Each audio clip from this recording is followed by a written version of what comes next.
Hello students, so today we are going to start class 10th chapter number 4 quadratic equation exercise 4.1 question number 2 का second part.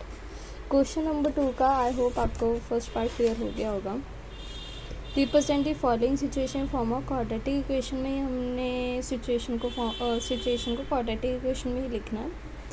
जैसे कि कहीं कह रहे थे मैम आपने लेंथ 2x+1 क्यों ली। अगर आप इक्वेशन ध्यान से पढ़ोगे पहले की तो ये है the area of rectangular plot is 528 meters square, the length of plot is, यहाँ पे स्ट्रेस दिए the length of plot is कितनी है 1 more than twice of its breadth, जो breadth है वो 2 गुनी ज़्यादा और +1 उसकी लेंथ होगी, तो इसलिए मैंने लेंथ 2x+1 ली थी और breadth को x लिया था।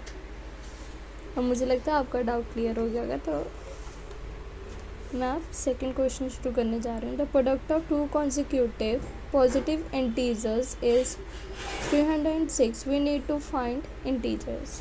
पहली बात, हमने यहाँ पे कोई इंटीजर्स फाइंड आउट नहीं करने हैं, हमें रिप्रेजेंट लिखा हुआ पर हमें फाइंड करने को भी बोला गया, पर क्वेश्चन आपका रिप्रेजेंट का है तो मैं रिप्रेजेंट ही करूँगी। Let first number equal to x. Consecutive integers आपको पता है एक नंबर होता है x, एक होता है x+1। सो लेट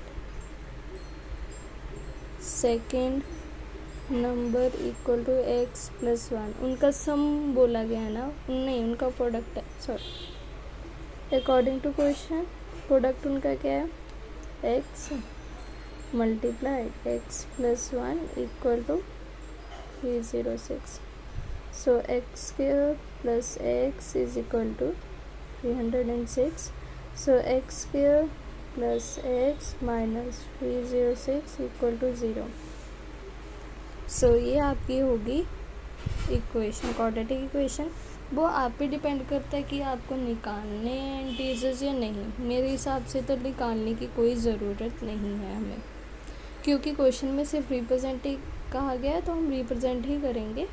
जहाँ तक बोर्ड पे आया तो अगर रिप्रेजेंट ही लिखा है तो रिप्रेजेंट ही करने। अगर आपको क्वेश्चन फाइंड आउट किया गया है, जैसे हमें we need to find the integer, तो हमें फाइंड आउट करने की ज़रूरत नहीं है। एंड आई होप आपको क्लियर हो गया होगा सेकंड पार्ट, और जो आपका फर्स्ट पार्ट पे डाउट होगा वो भी क्लियर हो गया होगा। And thank you for watching.